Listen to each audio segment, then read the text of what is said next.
Buenos días, mi nombre es Sofía Trujillo Cárdenas y este es el video final de la materia estática. Para este video nos piden solucionar tres configuraciones diferentes de cables. Para los tres casos nos piden hallar la longitud total del cable y la magnitud de las tensiones en los extremos A y B. Para el primer caso estamos hablando de un cable sujeto a una carga concentrada.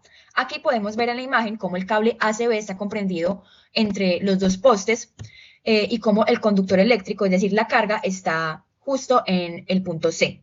También podemos ver que nos dan ciertas distancias. Estas distancias nos las dan como datos iniciales en la tabla gris. Aquí podemos ver que L es igual a 72 metros, que DA es igual a 34 metros, DB a 45.3 metros, C es igual a 25.5 metros, que la densidad del conductor es 8.914 kilogramos sobre metros cúbicos, que el diámetro del conductor es 0.03 metros y que en este caso XA es 36 metros. En este caso XA y XB van a ser iguales. Ahora que conocemos los datos iniciales, podemos realizar el diagrama de cuerpo libre. Aquí trazamos un plano cartesiano donde el origen va a estar en el punto C, es decir, en el punto más bajo del cable. Del punto C sale hacia abajo del eje Y el peso del conductor eléctrico y tenemos dos tensiones, la tensión del tramo AC y del tramo CB. Ambas tensiones generan un ángulo, el ángulo θA y θB respecto al eje X. Una vez tenemos el diagrama de cuerpo libre, podemos proceder a calcular el peso del conductor eléctrico, el cual se obtiene multiplicando la densidad por un cuarto por pi, por el diámetro al cuadrado, por la longitud, por la gravedad. Esto es igual a 4.448.22 newtons, es decir, que ese es el peso del conductor. Ahora podemos hallar las distancias HA y HB, las cuales se obtienen de la diferencia de las distancias de A y de B menos C. HA va a ser igual a 8.5 metros y HB a 19.8 metros. Una vez tenemos estas distancias, podemos hallar el ángulo θA, el cual es tangente inversa de HA sobre XA que nos daban al inicio, por lo que es igual a 13.28 grados. θB se halla tangente inversa de HB sobre XB, que es igual a 28.81 grados. Ahora planteamos las ecuaciones de equilibrio estático, es decir, la sumatoria de Fx es igual a 0 y la sumatoria de Fy es igual a 0. En Fx tenemos que menos TAC por el coseno de θA, es decir, 13.28, más la tensión TCB por el coseno de 28.81 igual a 0. En Y tenemos la tensión TAC multiplicada por el seno 13.28 más la tensión TCB multiplicado por seno de 28.81. Restándole el peso del conductor eléctrico, es decir, 4.448.22 igual a 0. Una vez resolvemos este sistema de ecuaciones, obtenemos que la tensión TAC es igual a 5.814.78 newtons y que la tensión TB es igual a 6.458.73 newtons. Para hallar la tensión mínima, utilizamos el principio que nos dice que en un cable todas las componentes en X van a ser iguales en todos sus tramos, por lo que podemos decir que la tensión mínima va a ser igual a TAX o a TBX, ya que van a ser iguales, por lo que se puede hallar al multiplicar la tensión de uno de los dos tramos multiplicada por el coseno de su ángulo. Es decir, que la tensión mínima es igual a 5.659.28 newtons. Ahora calculamos la longitud del cable. La longitud del cable se calcula hallando CA y CB. Estas distancias se hallan con un Pitágoras. Entonces, raíz cuadrada de XA elevado a la 2 más HA elevado a la 2 es igual a 36.99 metros.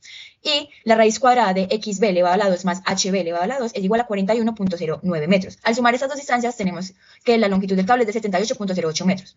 Por lo que tenemos que los resultados a las preguntas de este caso es que la longitud total del cable es de 78.08 metros, la tensión en el extremo A es de 5.814.78 newtons y que la tensión en el extremo B es de 6.458.73 newtons. Procedemos con el caso número 2, que es un cable sujeto a unas cargas distribuidas uniformemente. Esto quiere decir que la carga tiene una magnitud igual por una unidad de longitud, por eso vemos estas divisiones en la imagen. En la imagen también podemos ver las mismas distancias del caso número 1, las cuales valen lo mismo a excepción de XA y XB, ya que en este caso las debemos calcular.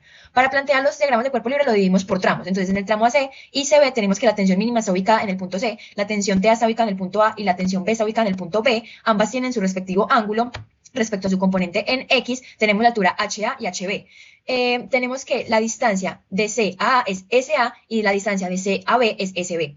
En ambos tramos debemos concentrar la carga y eso se logra multiplicando omega por XA y omega por XB. La distancia de omega a el punto A va a ser XA sobre 2 y la distancia desde omega hasta el punto B va a ser XB sobre 2. Ahora procedemos a calcular omega y esto se calcula multiplicando la densidad por un cuarto por pi por el diámetro al cuadrado por la gravedad. Esto va a ser igual a 61.78 newtons.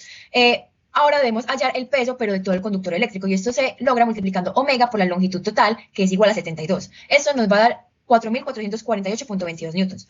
Las distancias HA y HB van a valer lo mismo que en el caso 1, es decir, 8.5 y 19.8 metros. XA se va a obtener reemplazando en la ecuación cuadrática que vemos a la izquierda, y esto va a ser 28.5. XB va a ser despejando XB de la ecuación que dice que la distancia total es igual a XA más XB, por lo que XB va a ser igual a 43.5 metros. La longitud del cable se van a hallar a partir de SA y SB, y estas a su vez se van a hallar con las fórmulas de la izquierda. Estas fórmulas se obtienen de un procedimiento de integrales que no le compete a la estática. Al reemplazar tenemos que SA es igual a 30,10 metros y SB a 48.76 metros. Al sumarlo tenemos que es 78.86 metros. Ahora planteamos las ecuaciones de equilibrio de cuerpo rígido.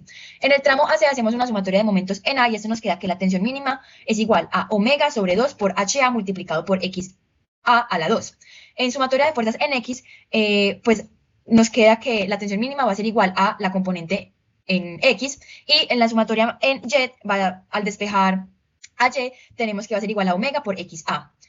Al solucionar todo esto tenemos que las componentes en X, es decir, la tensión mínima y TAX van a ser iguales y esto es 2952.03 newtons. La tensión AY va a ser igual a 1760.81 newtons y θA, que se obtiene con esta fórmula de la izquierda, va a ser igual a 30.81 grados. Realizamos lo mismo para el tramo BC, TBX va a ser igual a la tensión mínima, TBY va a ser igual a omega por XB y eso nos da que la tensión mínima y TBX van a ser iguales a las del tramo anterior y TBY va a ser igual a 2687.41 newtons y θB va a ser igual a 42.31 grados. Es decir, que la longitud total del cable es de 78.86 metros y la tensión en el extremo A es de 3.437.28 newtons y en el extremo B es de 3.992.07 newtons. Estas tensiones se hallan al calcular la magnitud de las componentes en X y Y de ambos extremos.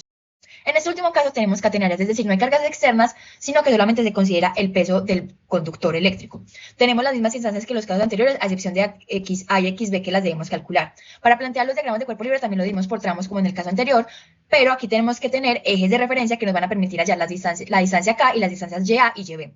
También vemos como diferencia que en este caso para hallar la carga concentrada por tramo la debemos multiplicar por toda la longitud del tramo, es decir, omega por SA y omega por SB. Ahora hallamos omega, que se hace de la misma manera que en el caso anterior y nos da el mismo valor, 61.78. Sin embargo, para hallar todo el peso del conductor eléctrico, pues lo dejamos expresado porque aún no conocemos la distancia SAB.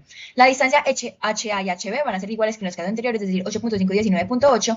Y las nuevas distancias, que son YA y YB, van a ser iguales a K más HA y a K más HB. Lo dejamos expresados en términos de K, ya que aún no la conocemos. Ahora, en el tramo AC vamos a plantear 4 ecuaciones. La primera y la segunda derivan de esta fórmula que nos dice que K es igual a tensión mínima sobre omega. Entonces, tensión mínima en este caso va a ser igual a omega por K y TY va a ser igual a omega por SA. En la ecuación 3 la vamos a obtener gracias a la fórmula que tenemos a la izquierda en la parte superior, que nos dice, y esta fórmula se obtiene gracias a integrales. Entonces, SA va a ser igual a K por seno hiperbólico de XA sobre K. La ecuación 4 la obtenemos gracias a la fórmula en la parte inferior a la izquierda, que también se obtiene por medio de integrales. Sin embargo, en vez de poner YA, lo vamos a dejar en términos de K, que fue lo que hicimos anteriormente. Entonces, nos queda como que es K más 8.5, que es igual a K por coseno hiperbólico de XA sobre K. Realizamos lo mismo para el tramo BC. TY se obtiene de la fórmula anterior, que es omega por SB. La ecuación 6 es SB igual a K por seno hiperbólico de 72 menos XA sobre K. En este caso no se pone XB, sino que se deja en términos de XA, ya que recordemos que XB también puede ser igual a la longitud total, es decir, 72 menos XA. Realizamos lo mismo para la ecuación 7, que va a ser K más 19.8, es decir, YB, igual a K por coseno hiperbólico de XB, que es igual a 72 menos XA sobre K. Despejamos la ecuación 4 y la 7 en términos de XA, y esto nos va a permitir hallar la constante K con la ayuda de la función solver. Que recordemos que K nos dicen que se halla cuando la resta entre estas XA, entre la XA de la ecuación 7 y la XA de la ecuación 4 es igual a 0 porque son del mismo valor. Una vez tenemos K, pues podemos reemplazarla en todas las ecuaciones anteriores y obtenemos todos los valores de las tensiones y de las distancias del cable. Por lo tanto, también podemos hallar el peso del conductor eléctrico. Esto hace que los resultados sean que la longitud total del cable sea 79.16 metros, la tensión en A sea 3.622.17 newtons y en B sean 4.320.3 newtons. Por último, tenemos las conclusiones. Realicé una tabla comparativa donde se puede ver la tensión mínima de cada caso, la tensión en A de cada caso, la tensión B y el peso de cada caso.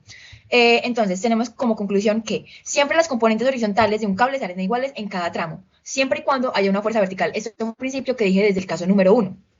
En ciertos casos, como en el caso 2 y 3, el peso total del conductor eléctrico puede exceder la tensión máxima. Esto lo podemos ver en esta tabla.